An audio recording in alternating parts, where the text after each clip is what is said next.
రంగారెడ్డి జిల్లా కడ్తాల్ మండలంలోని కైలాస్పురి మహేశ్వర మహాపిరమిడ్లో జరుగుతున్న పత్రిజీ ధ్యాన మహాయాగం మహోత్సవంలో వివిధ అంశాలపై ప్యానెల్ డిస్కషన్ కార్యక్రమం అద్భుతంగా కొనసాగుతోంది. పత్రిజీ ధ్యాన మహాయాగంలో 8వ రోజు డిసెంబర్ 28న నిర్వహించిన చర్చా కార్యక్రమంలో power of breath, belief system అనే అంశంపై చర్చ జరిగింది.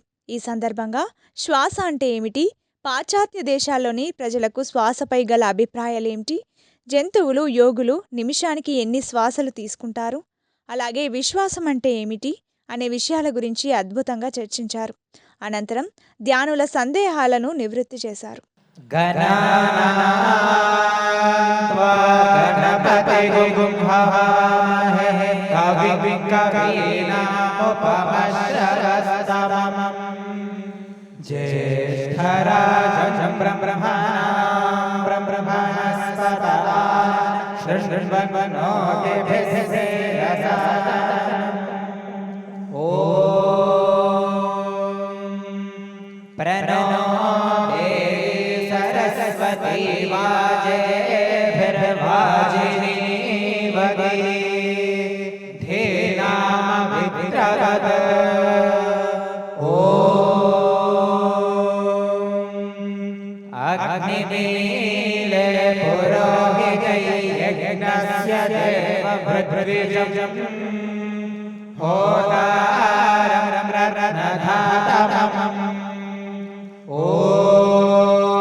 ఎంతో చక్కని అద్భుతమైన సందేశం ఇచ్చారు మనకి పత్రిజీ.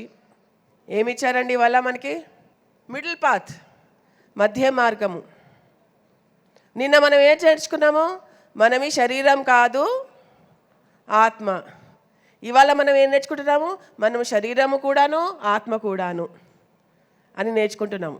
సో శరీరము మనం ఎప్పుడైతే తీసుకుంటామో ఆ శరీరంని కూడా చూసుకోవాలి. మనం ఎప్పుడైతే ఒక కుటుంబానికి పుడతామో ఆ శరీరంలో ఉన్నప్పుడు మనం ఆ శరీరాన్ని చూసుకుంటూ ఇంకా ఎదుగుతూ ఉండాలి. ఆయన చెప్పింది ఏంటంటే ఇంట్లోనే గురుకులం ఉండాలి. మీ ఇంట్లో గురుకులం ఉందా లేదా? ఉందా లేదా గురుకులం? ఎప్పుడైతే తల్లిదండ్రులే ధ్యానులైతారో, తల్లిదండ్రులే గురువులుగా ఉంటారో, అంటే ధ్యానం నేర్చుకున్న వాళ్ళు, ధ్యానం తెలిసిన వారు, సత్యం తెలిసిన వాళ్ళు అయి ఉంటారు తల్లిదండ్రులు, ఆ ఇల్లు గురుకులంతో సమానము. అప్పుడు పిల్లలు అందరూ ఎంతో చక్కగా ప్రతిదీ నేర్చుకుంటారు. ఇందాక పత్రిజీ చెప్పినట్టు ఒక గురుకులంలో ధ్యానం నేర్చుకుంటారు, ఎన్నో రకరకాల వృత్తుల గురించి నేర్చుకుంటూ ఉంటారు. మన ఎడ్యుకేషన్ సిస్టంలో మొత్తం మైండ్ కల్చర్ ఉంది, హార్ట్ కల్చర్ లేదు. హార్ట్ కల్చర్ లేదు, ఓన్లీ మైండ్ కల్చర్ ఉంది. బయటికి వెళ్ళాక ఆ యొక్క రేస్లో మనం ఎలా నెగ్గాలా, ఎలా ముందుకు వెళ్ళాలా అని నేర్పిస్తారు, కానీ హార్ట్ కల్చర్ అనేది లేదు. ఆ హార్ట్ కల్చర్ అనేది మిస్సింగ్ ఉంది మనకి.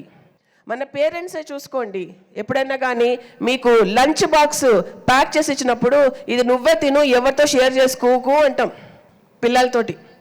ఎందుకు షేరింగ్ ఎందుకు నేర్పించాం మనం పిల్లలకి? ఆ హార్ట్ కల్చర్ అనేది ఎందుకు నేర్పించాం మన పిల్లలకి? గురుకులం అంటే అంతే కదా, షేరింగ్ కదా, కంపాషన్ కదా, కరుణ కదా, అందరితోటి సమానంగా ఉండాలనే కదా. ప్రతి ఒక్క ఫ్రెండ్ తోటి, ప్రతి ఒక్క వ్యక్తితోటి మనం సహృదయంగా ఉండడం ఎప్పుడు నేర్పిస్తాము? ఎప్పుడైతే ఇంట్లో తల్లిదండ్రులు గురుకులంకి అనుగుణంగా ఎప్పుడైతే వస్తారో వాళ్ళకి హార్ట్ కల్చర్ అనేది తెలుస్తుంది. Heart culture is very very important, చాలా ఇంపార్టెంట్. హార్ట్ అనేది మనము పెంపొందించుకోవాలి. సో ప్రతి ఇల్లు కూడా ఒక గురుకులం లాగా ఉండాలని ఆయన మనకి ఆదేశాలు ఇస్తున్నారు. అందుకే చిన్నప్పటి నుంచి ధ్యానం నేర్పించాలి. ఇంకా మాట్లాడితే నేనేమంటే గర్భం ఎప్పుడైతే ఉంటుందో అప్పటి నుంచే స్టార్ట్ చేయాలి వాళ్ళకి ధ్యానం చెప్పడం. అప్పుడే వాళ్ళకి ఆ విత్తనాలు అనేవి పడతాయి, ధ్యానం అనే విత్తనాలు పడతాయి, ఆధ్యాత్మికత అనే విత్తనాలు పడతాయి. అలాంటప్పుడు ఎంత గ్రేట్ మాస్టర్స్ మన భూమికి ఇచ్చిన వాళ్ళం అవుతాము. వాళ్ళు బుద్ధులు అవుతారు, వాళ్ళు జీసస్లు అవుతారు, వాళ్ళు కృష్ణులు అవుతారు, వాళ్ళు పత్రిజీలు అవుతారు. బ్రహ్మర్షి పత్రిజీ గారికి ఒకసారి మనందరం క్లాప్ ద్వారా ధన్యవాదాలు తెలియజేద్దాం. ఈరోజు ఇంత చక్కగా ఈ కార్యక్రమం జరుగుతుందంటే దీనికి మన విజయభాస్కర్ రెడ్డి గారు చాలా వెనకౌంటి చేసినందుకు ఆయనకు కూడా మనం ఒకసారి క్లాప్స్ ద్వారా ధన్యవాదాలు తెలియజేద్దాం.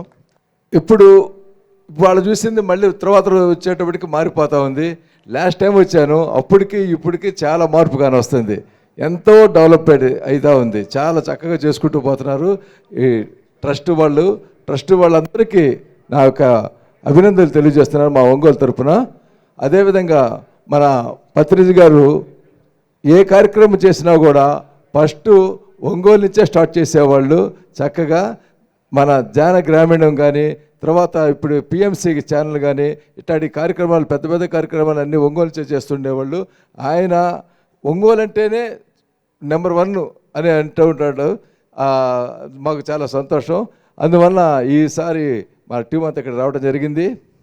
అదేవిధంగా మనందరం ధ్యాన జగత్తు అనే బుక్ అనేది మీకు తెలుసు, కానీ దానిలో వచ్చేటప్పటికి ఇప్పటికి 24 సంవత్సరాలు కంప్లీట్ అయ్యి 25వ సంవత్సరంలో రాబోతుంది. మీరందరూ ధ్యాన జగత్తు ఈ బుక్స్ అనేది అందరూ తీసుకోవాల్సిందిగా కోరుచున్నాను. అంటే ఒక నెంబర్గా తీసుకోవాలి 1 year అనేది.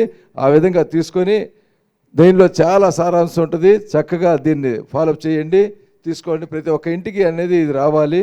అదేవిధంగా మీరు ఇంత చక్కని కార్యక్రమం చేస్తున్నారంటే మామూలు విషయం కాదు, కానీ దానికి తగ్గట్టుగా మన వంతు హెల్ప్ అనేది కూడా ఇందులో ఉండాలి. ఏంటంటే ఒకళ్ళే అంతా పెట్టుకోవచ్చు, కానీ అది కరెక్ట్ కాదు. అందరూ భాగస్వాములు కావాలి. ఎవరికి తోచినంత వాళ్ళు ఇస్తేనే రోజు రోజుకు మార్పు వస్తుంది.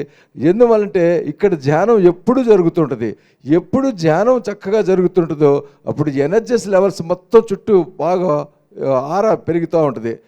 ఆ ప్లేస్లోకి మనం వచ్చామంటే మనకు తెలియకుండానే మనలో ఉన్న టెన్షన్స్ మొత్తం తగ్గిపోయి చక్కగా ప్రశాంతమైన వాతావరణం ఎక్కడ ఉందంటే ఈ కర్తాళ్ అనేది ప్రపంచం మొత్తం తెలియాలంటే మనం ఏం చేయాలి?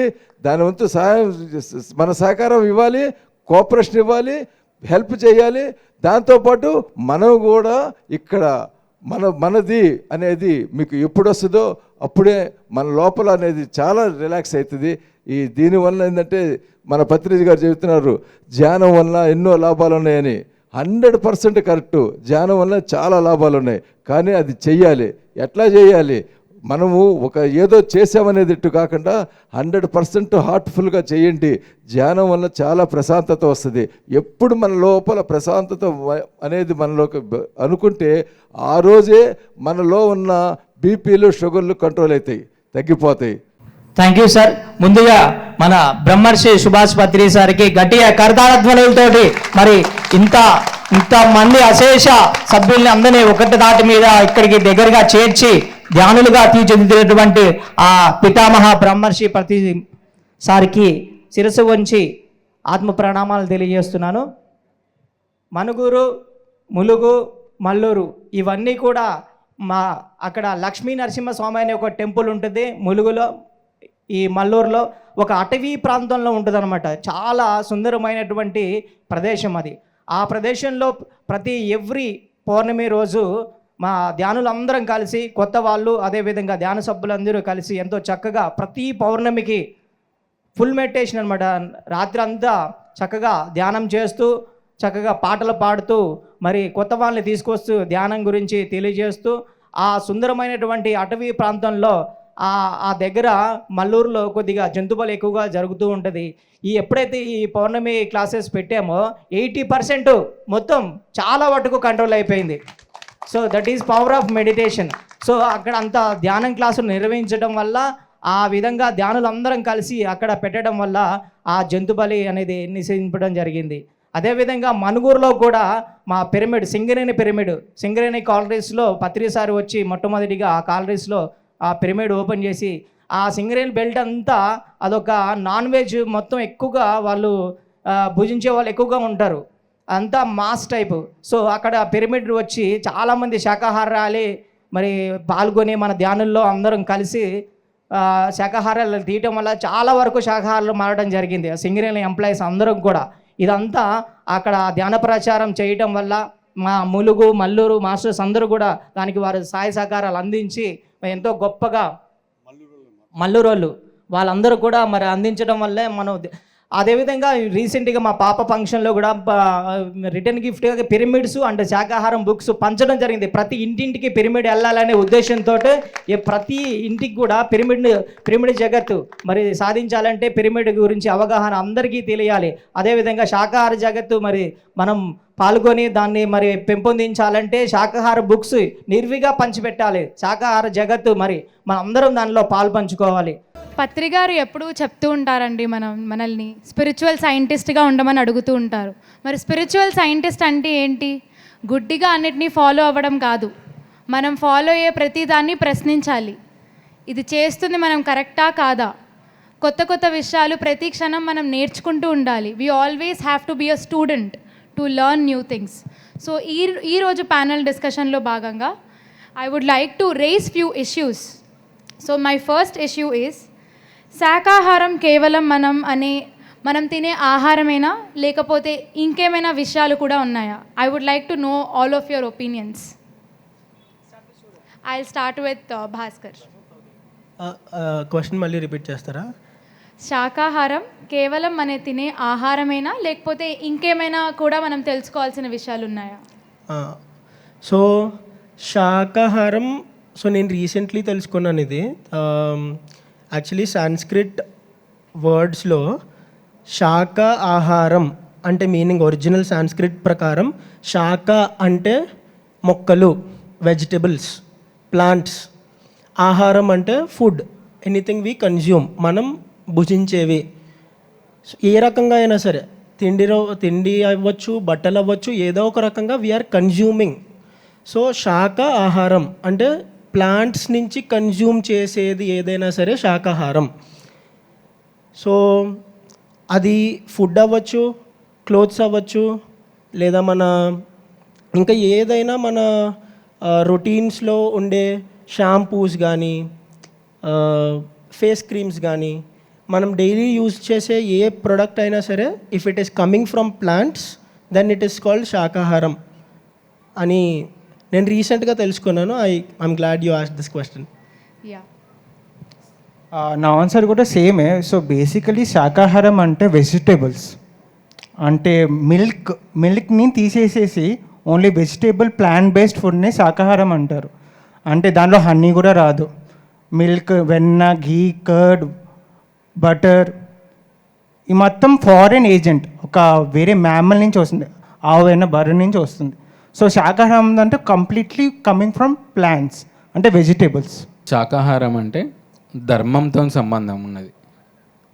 ఏ విధమైన ఇండైరెక్ట్ అయినా డైరెక్ట్ కానీ దేన్ని హింసించకుండా వచ్చేది శాకాహారం.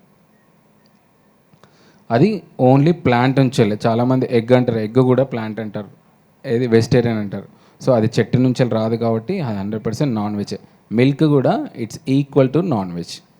శాకాహారం అంటే non violence, non harming, non interference, non killing.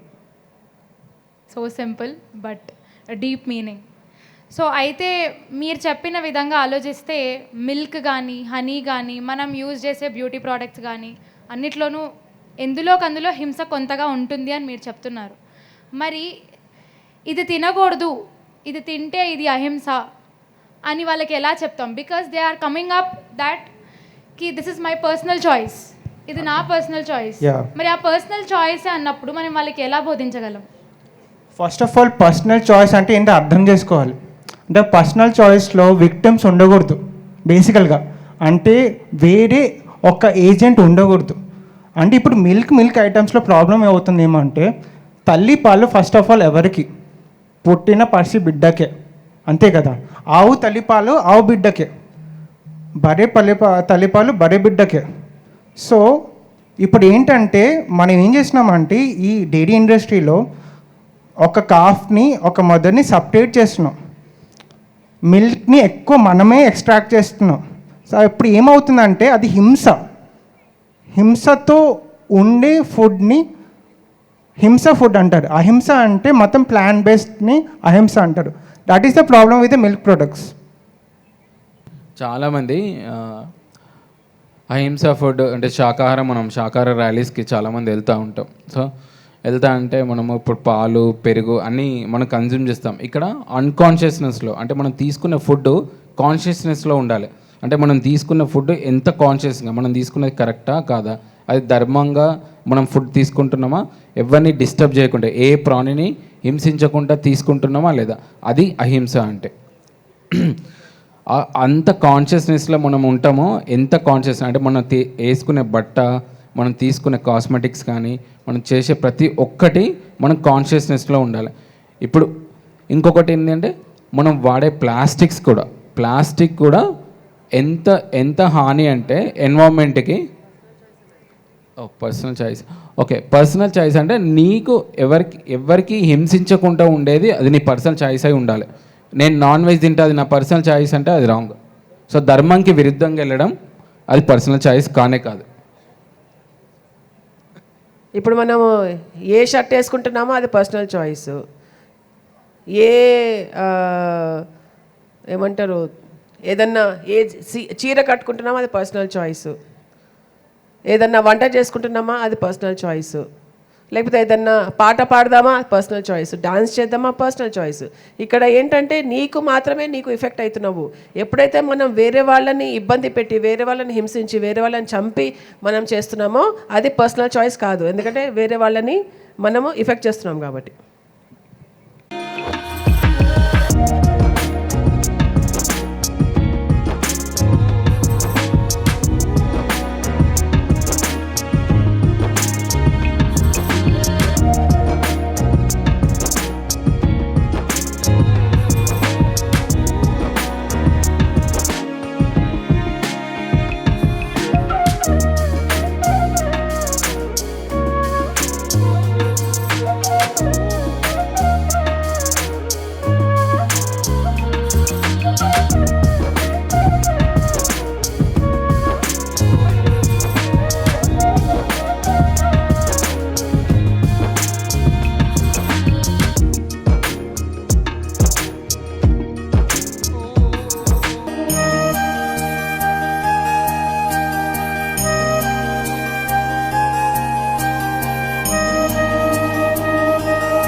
ఆ భగవంతుడు మన దగ్గర 13 ఇయర్స్ వచ్చి ఆ విద్యను అంతా మనకు నేర్పి మరి ఇక్కడనే శ్వాస వదిలాడు.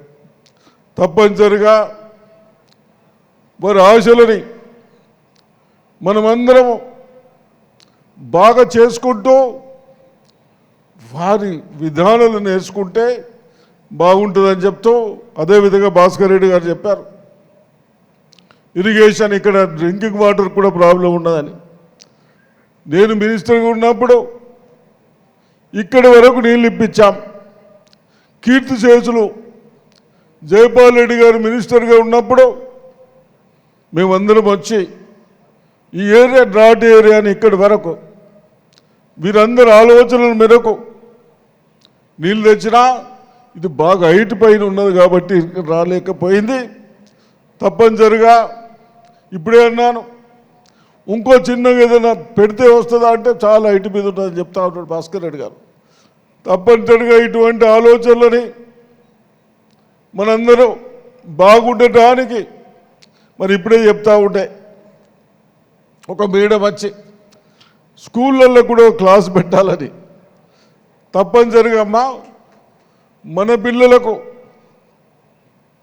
భవిష్యత్తులో బాగుండటానికి క్లాసు పెట్టినాక సమ్ టైం కొద్దిగా కేటాయించి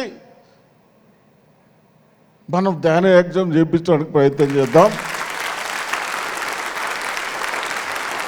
ఎంతోమంది ఋషితుల్యమైన జ్ఞానము ఈరోజు జటాజూటాలు విభూతి పులిచర్మాలు కాదు. ఒక సాధారణ సగటు వ్యక్తి మారుమూల పల్లెల నుంచి కూడా ఈరోజు మనం అద్భుతమైన ఋషుల్ని మనం సందర్శిస్తున్నాం.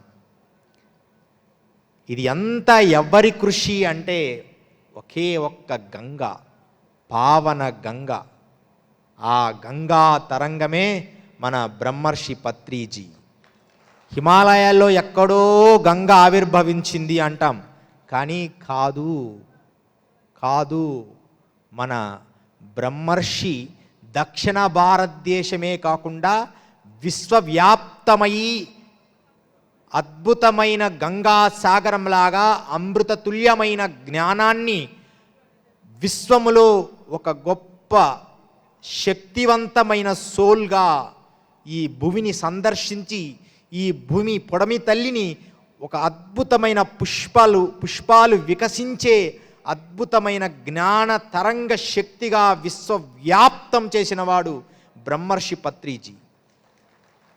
వీరి గురించి మనం తెలుసుకొని వీరి శక్తి ధారణ తెలుసుకొని ఈరోజు మనం హిమాలయాల్లోకి పయనిద్దాం.